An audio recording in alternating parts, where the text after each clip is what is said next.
Welcome to the Abolitionist Roundtable with your hosts Del, Phil, and Janice. Come on in and take a seat. You're invited to join the roundtable. Call 734-822-1600 to get into the conversation.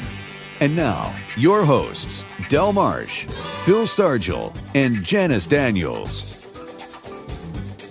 Good morning. This is Janice Daniels. I am the 9th Mayor of Troy. Always have been, always will be. I'm here this morning with my illustrious co-hosts Phil Stargell and Del Marsh, and we represent the Abolitionist Roundtable of Michigan, unashamed members of the masses of people who stand up and speak truth to power and righteously proclaim the glory of God, the natural order of humanity, and the principles of liberty that are worth saving.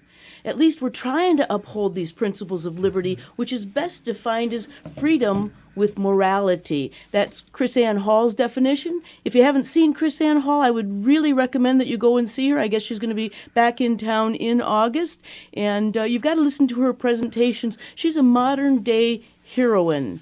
Now, that almost sounds like a drug, but it's not. It's a female hero. Speaking of heroes, we want to give a sincere thank you to the men and women who have given or are giving a part of their lives or a part of their bodies to defend the American Republic. And we want to offer a heartfelt prayer for the comfort of the families of those brave men and women who gave it all for this republic. Yes, I just want to say, Mayor, that this is their weekend, and whenever I see one of our honorable men and women that served this country honorably, they've given everything, and so we're so grateful for them. Matter of fact, I won't even thank Phil, because Phil is one of those members that serve with honor, and we want to honor him today, too. Good morning, Phil. Well, good morning. Thank you very much. Well, thank you for your service, sir. Well, you're welcome. You know, it is a time of the year that we do have to look back and reflect. What you said there was very appropriate. You've heard the term, all gave some gave all. Absolutely. You know, and I'm very appreciative of the members of the service that are now serving, and because they got a tough job. Tough job. Oh, you betcha. And, you know, we really need heroes today because we are being tossed and turned about in this country like a sailboat in a gale. I actually wanted to say like a fart in a windstorm, but I didn't think that was appropriate for a family-friendly radio show like this, but then I said it anyway. I'm sorry. But you know what? We truly are being assaulted on a daily basis with news of yet another infringement on our natural rights or our national security. And it seems apparent. It's apparent that these infringements are coming from the very people we elevate to higher office to act as defenders of our liberty. They've become destroyers of our liberty instead. It's almost mind-boggling. You know, an issue that's been recently brought to our attention is the government's Refugee Resettlement Plan that has been quietly going on for the past 35 years. We have to talk about this issue, shine some light on efforts that are right now underway to turn our beautiful country into a third world nation, or worse yet, a Sharia law compliant nation that would obliterate our individual liberties in exchange for nebulous concepts like diversity or humanitarianism or social justice.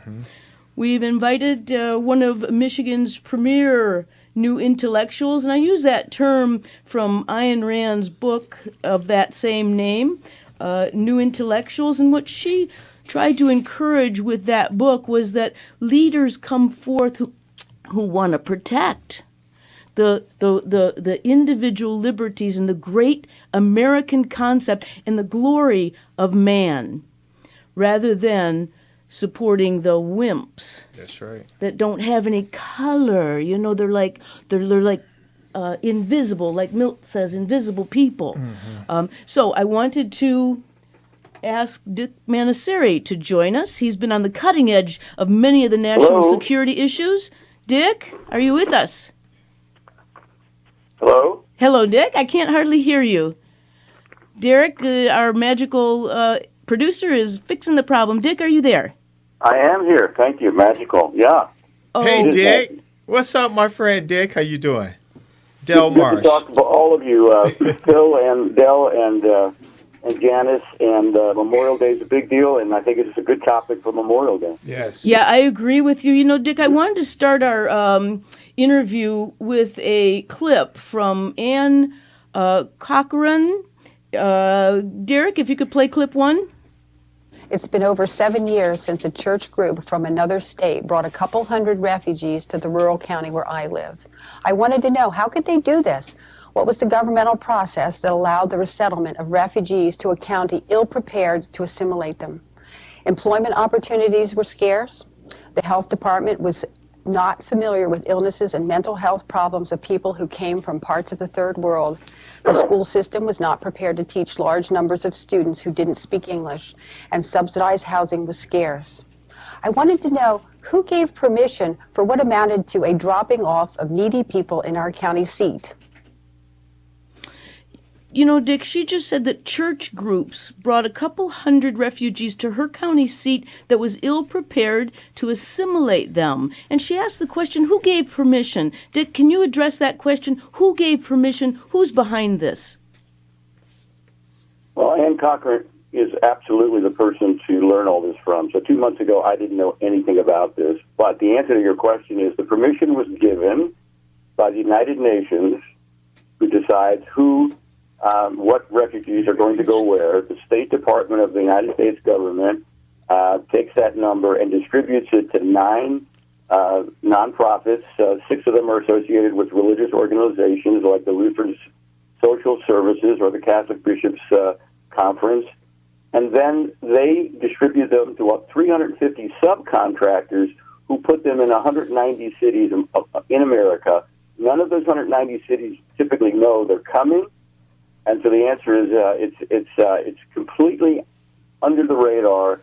It is in the shadows. It is secret, and somehow we end up having tens and hundreds of thousands of people from other countries populating our country with no knowledge of the local people and no preparation, no consideration of what that's going to do to the taxpayer or to the quality of life in any of these towns and cities. Well, you know, Dick, I was looking at Ann Cochran's website. I believe it's called Refugee Resettlement Watch. If you Google that, you'll find it. It's got a little bit longer name because it's a blog, but if you just Google Refugee Resettlement Watch, you'll get it. Okay, I would encourage our audience to do so. In fact, I would encourage our audience to call in and ask Dick any questions that you might have on this new revelation of this long existing project to resettle refugees. And these people are called refugees because that designation sets them up to be eligible to receive all kinds of benefits. Isn't that true, Dick? Well, it's really an interesting combination. Again, remember, it's a secret, but in addition to that, the receiving communities, so places in the state of Michigan, for example, we would provide ongoing support for cash, for food, for housing, for medical support, for translation, and, of course, for education for these hundreds of thousands of people that are coming in across America. 30,000 into Michigan, for example, in the last 10 years, 4,000 last year into Michigan. So we pick up the bill on an ongoing basis, and because they are refugees, they are immediately on day one eligible for the entire raft of benefits that a state provides. In addition to that, if you want to get a feeling for the welfare connection in Michigan, call the state government in Lansing and push 3. If you push 3, you will get Arabic. For example, we're talking about lots of Middle Eastern refugees, and there's more, of course, on that subject. But if you push 3, when you call the state of Michigan, you will get Arabic support for benefits. If you go online and download a form, you can pick a form that is 100% in Arabic. So to me, that tells you the volume and the mentality in the state of Michigan and Lansing for this notion of benefit support immediately upon being identified as a refugee. So on the one hand, federal taxpayers spend $1 billion a year to move the refugees into America, again with no transparency, and then when they arrive, the states pick up the ongoing bill to maintain and support them indefinitely, and they are allowed to bring in additional family members. So once those 190 cities become a drop-off point for refugees, there's an engine that pulls more and more people in a magnet kind of way into those communities. So this is a significant process, very expensive, very secret, and most people have never heard about it, including your congressional and state legislators. I want to let the audience know that we're joined this morning by a gentleman named Dick Manasseri, who has taken a leading role in identifying some serious national security risks in this country. He's a member of the Southeast Michigan 912 project that meets once a month in Shelby Township, Michigan. And if you'd like to call and ask Dick a question, please join us at 1-800-822-1600. No, 734. 1-734-822-1600. Yeah, I'm sorry. 734-822-1600. Dick, I noticed also that there's a lot of hardcore leftist representatives or supposedly public servants who are absolutely behind this program. They want to open the floodgates. They want Obama to open the floodgates before he leaves office.